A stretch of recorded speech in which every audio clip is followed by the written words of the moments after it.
প্রিয় শিক্ষার্থী, আজকের ক্লাসে সবাইকে স্বাগতম। আজকে আমি নবম দশম শ্রেণীর উচ্চতর গণিত নিয়ে একটু আলোচনা করব। উচ্চতর গণিতের তৃতীয় অধ্যায় নিয়ে একটু আলোচনা করব। তো তোমরা অষ্টম শ্রেণীতে পিথাগোরাসের উপপাদ্য সম্পর্কে জেনেছো।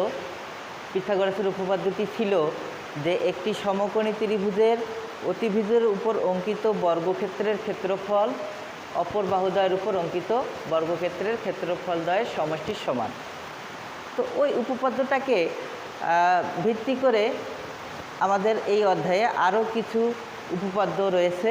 আজকে আমরা সেগুলো সম্পর্কে জানব, সেগুলোর প্রমাণ জানব, সেগুলোর প্রয়োগ জানব। তো আমরা তাহলে শুরু করতেছি তৃতীয় অধ্যায়, জ্যামিতির উচ্চতর গণিতের তৃতীয় অধ্যায় নিয়ে। তো এখানে কিছু জিনিস আমাদেরকে জানতে হবে, সেটি হচ্ছে লম্ব বিক্ষেপ।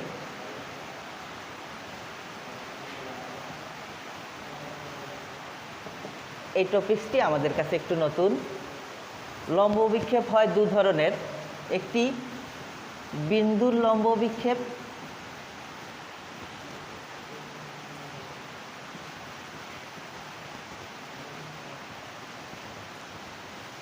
এবং রেখাংশের লম্ব বিক্ষেপ।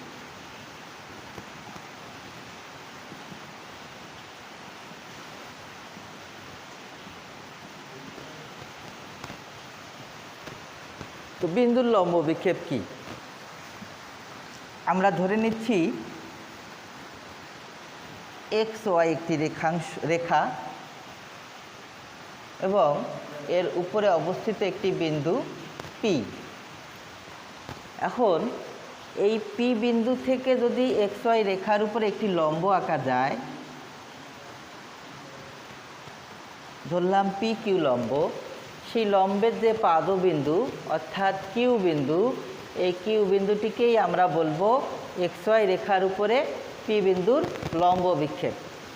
তাহলে কোনো একটা বিন্দু থেকে কোনো রেখার উপর লম্ব আঁকলে সেই লম্বের পাদবিন্দুটিকেই বলা যাবে ওই রেখাটার উপরে ওই বিন্দুটির লম্ব বিক্ষেপ। তাহলে কিউ আমাদের এখানে লম্ব বিক্ষেপ। এরপর আসছি রেখাংশের লম্ব বিক্ষেপ। একটি রেখা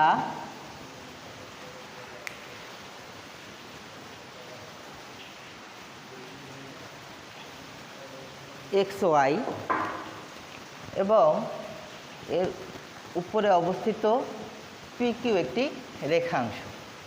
এখন আমরা যদি পি বিন্দু থেকে ওই রেখার উপরে এক্স ওয়াইয়ের উপরে একটি লম্ব আঁকি পি ড্যাশ এবং কিউ থেকে একটি লম্ব কিউ কিউ ড্যাশ যদি আঁকি, তাহলে এই লম্বদ্বয়ের পাদবিন্দু দুইটির অন্তর্ভুক্ত অংশটিকেই আমরা বলবো এক্স ওয়াই রেখার উপরে পি কিউ রেখাংশের লম্ব বিক্ষেপ।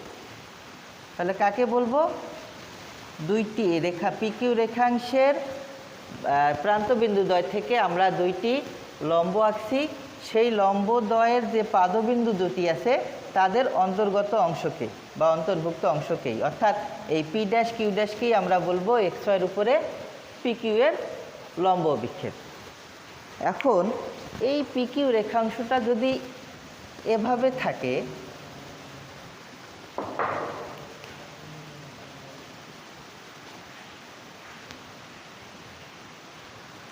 সেক্ষেত্রে লম্ব বিক্ষেপটা কেমন হবে? সেক্ষেত্রে আসলে দুইটি প্রান্তবিন্দু থেকে দুইটি লম্ব আঁকার কোনো সুযোগ নেই। এজন্য আমাদেরকে কি করতে হবে? শুধুমাত্র কিউ বিন্দু থেকে একটি লম্ব আঁকতে হবে। তাহলে কি হবে? এই যে পি বিন্দু, যেটা পি কিউ রেখাংশেরও একটি বিন্দু এবং এক্স ওয়াই রেখারও একটি বিন্দু, তাহলে এই পি বিন্দু থেকে কিউ বিন্দু কিউ ড্যাশ যে বিন্দুটা, অর্থাৎ কিউ থেকে অঙ্কিত লম্বের যে পাদবিন্দু, তাদের অন্তর্ভুক্ত অংশটাই হবে এই পি কিউ রেখাংশের লম্ব বিক্ষেপ। তাহলে আমরা লম্ব বিক্ষেপ সম্পর্কে একটি ধারণা পেলাম। এবার আমরা কয়েকটি উপপাদ্য সম্পর্কে জানব। তো প্রথমেই যেটা আছে আমাদের এখানে উপপাদ্য 3।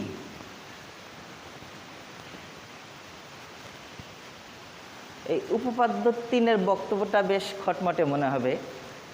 সেটি হচ্ছে, একটি স্থূলকোণী ত্রিভুজে স্থূলকোণের বিপরীত বাহুর বর্গের ক্ষেত্রফল অপর বাহুদ্বয়ের উপর অঙ্কিত বর্গক্ষেত্রদ্বয়ের ক্ষেত্রফল এবং অপর বাহুদ্বয়ের একটি ও তার উপর অন্যটি লম্ব বিক্ষেপের অন্তর্গত আয়তক্ষেত্রের দ্বিগুণের সমষ্টির সমান। আমরা একটু চিত্রের সঙ্গে জিনিসটা বোঝার চেষ্টা করি।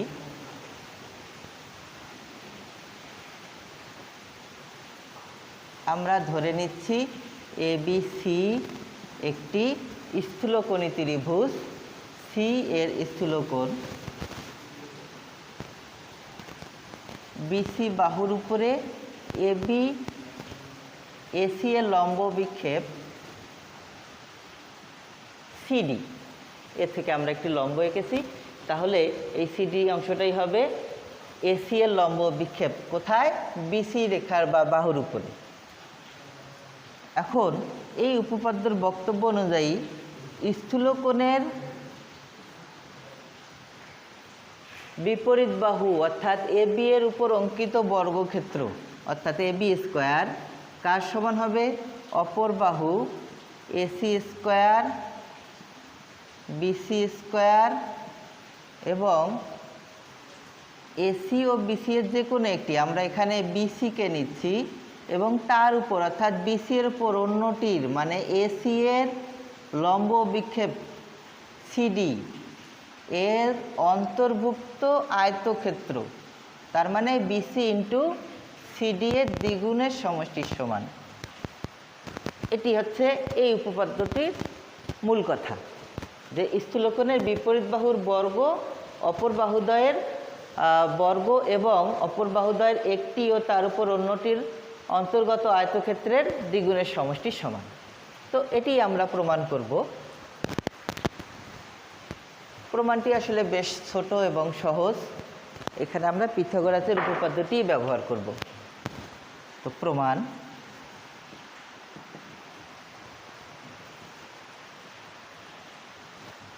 এখানে ABD কিন্তু একটি সমকোণী ত্রিভুজ, কেননা AD BC এর উপর একটি লম্ব। তাহলে সমকোণী ত্রিভুজ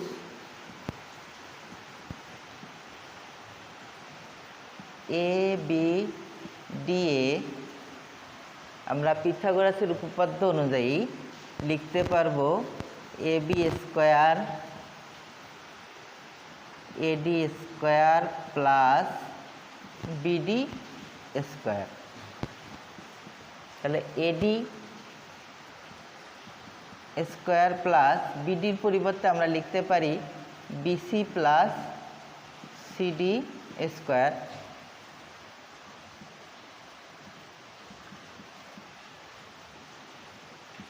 এটাকে যদি আমরা বীজগাণিতিক ফর্মুলা অনুযায়ী ভেঙে দেই, তাহলে BC square plus CD square plus 2BC into CD,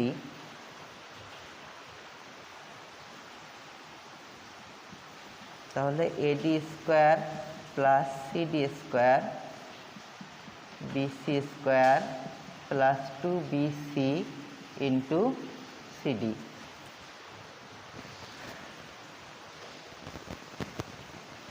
এটাকে আমরা একটি নাম্বার দিয়ে রাখলাম।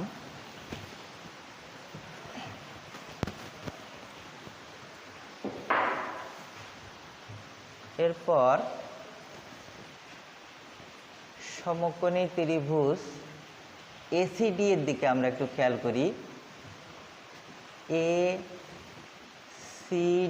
এ এখানেও ওই পিথাগোরাসের উপপাদ্য অনুযায়ী আমরা লিখতে পারি AC square is equal two AD square plus CD square.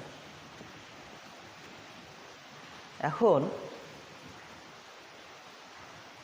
1 এবং 2 থেকে যদি আমরা একটু খেয়াল করি যে এই জায়গাটায় এডি স্কোয়ার প্লাস সিডি স্কোয়ারের পরিবর্তে আমরা কাকে রিপ্লেস করতে পারি? এসি স্কোয়ারকে। তাহলে আমরা লিখব 1 ও 2 নং থেকে পাই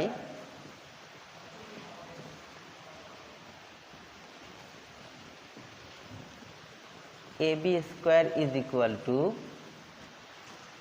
AC square plus BC square plus 2bc into CD. তাহলে দেখো আমরা এই উপপাদ্যটি প্রমাণ করে ফেলেছি।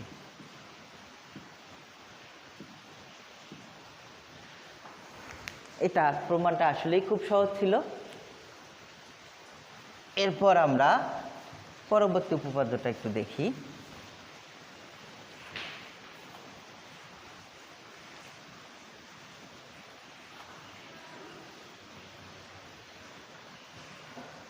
অর্থাৎ উপপাদ্য 4। উপপাদ্য 4 এখানে কি বলা আছে যে কোন ত্রিভুজের সূক্ষ্মকোণের বিপরীত বাহুর বর্গ অপর বাহুদ্বয়ের বর্গ এবং তার অপর বাহুদ্বয়ের যে কোনো একটি ও তার উপর অন্যটির লম্ব বিক্ষেপের অন্তর্গত আয়তক্ষেত্রের দ্বিগুণ পরিমাণ কম। তাহলে সূক্ষ্মকোণের বিপরীত বাহুর বর্গ কার সমান?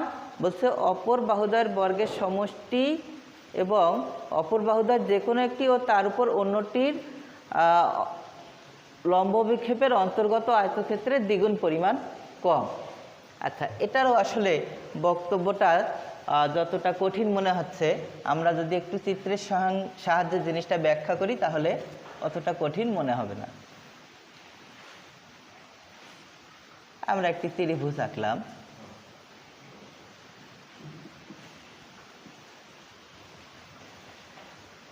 সি এখানে একটি সূক্ষ্মকোণ।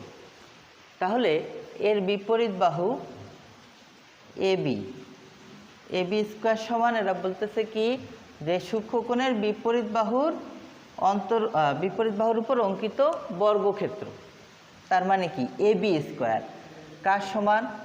অপর বাহুদ্বয়ের উপর অঙ্কিত বর্গক্ষেত্রের সমষ্টি, অর্থাৎ BC square plus AC square. এখন যদি এখান থেকে একটা লম্ব আঁকি, আমরা ধরলাম এডি, তাহলে এই বিসি এবং এসি, বিসি এর উপর এসি এর লম্ব বিক্ষেপ অর্থাৎ সিডি এর অন্তর্গত আয়তক্ষেত্র অর্থাৎ বিসি ইন্টু সিডি দ্বিগুণ পরিমাণ কম। এটাই আসলে এই উপপাদ্যটির বক্তব্য, যে সূক্ষ্মকোণের বিপরীত বাহুর উপর অঙ্কিত বর্গক্ষেত্র কার সমান? অপর বাহুদ্বয়ের উপর অঙ্কিত বর্গক্ষেত্রের সমষ্টি থেকে অপর বাহুদ্বয়ের যে কোনো একটি এবং তার উপর অন্যটির অন্তর্গত আয়তক্ষেত্রের দ্বিগুণ পরিমাণ কম। তো এটি এখন আমরা প্রমাণ করব। আমরা দুই ধরনের ত্রিভুজের ক্ষেত্রে এটা প্রমাণ করব। আমরা যদি একটি স্থূলকোণী ত্রিভুজ আঁকি,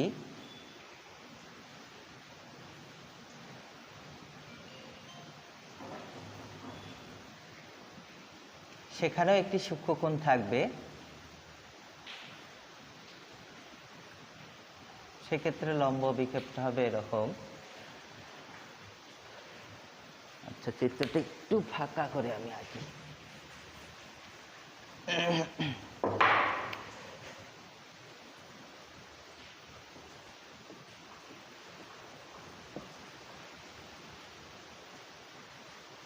এটি একটি সূক্ষ্মকোণী ত্রিভুজ, আর একটি আমরা আঁকবো স্থূলকোণী ত্রিভুজ।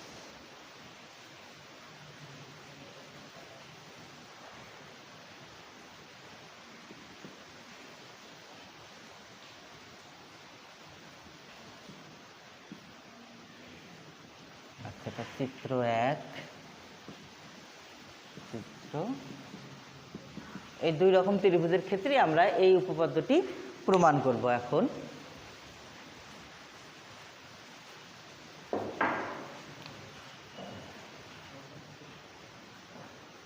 প্রমাণে আসি। যেহেতু এডি একটি লম্ব, তার মানে এডিবি একটি সমকোণ, অর্থাৎ এডিবিকে আমরা একটি সমকোণী ত্রিভুজ বলতে পারি। তাহলে সমকোণী ত্রিভুজ এবিডি এ পিথাগোরাসের উপপাদ্য অনুযায়ী আমরা কি পাবো? AB square is equal two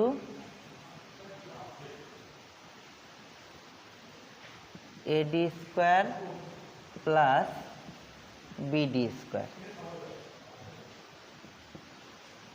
তাহলে এডি স্কোয়ার বিডির পরিবর্তে বা বিডিকে আমরা যদি বিসি মাইনাস সিডি লিখি তাহলেও কিন্তু হবে। দেখো বিসি থেকে সিডি বাদ দিলেই কি পাওয়া যায়? বিডি পাওয়া যায়। তাহলে আমরা বিডির পরিবর্তে এই রাশিটা লিখতে পারি। তাহলে AD square plus BC square minus 2bc into CD plus CD square.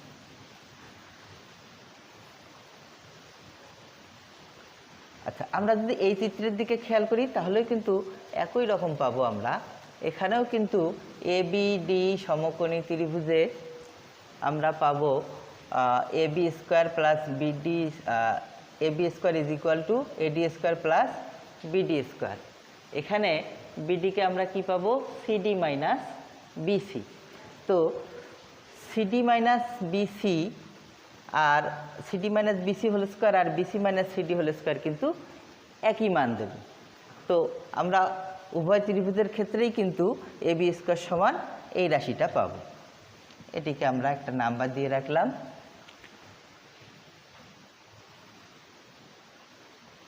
এখন সমকোণী ত্রিভুজ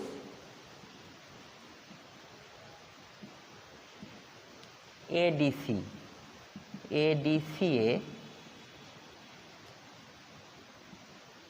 AC square is equal to AD square plus CD square. উপরে লিখি।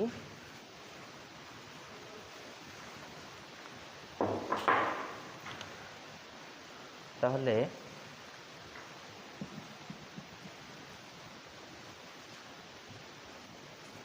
এক এবং 2 নং থেকে পাই। দেখো 1 নম্বরে আমাদের ছিল এবি স্কোয়ার, এই যে এডি স্কোয়ার প্লাস সিডি স্কোয়ার, এডি স্কোয়ার প্লাস সিডি স্কোয়ারের পরিবর্তে আমরা এখানেও এসি স্কোয়ার বসাই দিতে পারি। তাহলে AC square plus BC square minus 2bc into CD. এটি কিন্তু আসলে আমরা প্রমাণ করতে চেয়েছি। তাহলে খুব সহজ দুটি উপপাদ্য আমরা প্রমাণ করলাম। প্রিয় শিক্ষার্থী, আজকে এখানেই থামছি। এর পরবর্তী ক্লাসে আবার দেখা হবে তোমাদের সাথে। সবাই সুস্থ থাকো। ধন্যবাদ।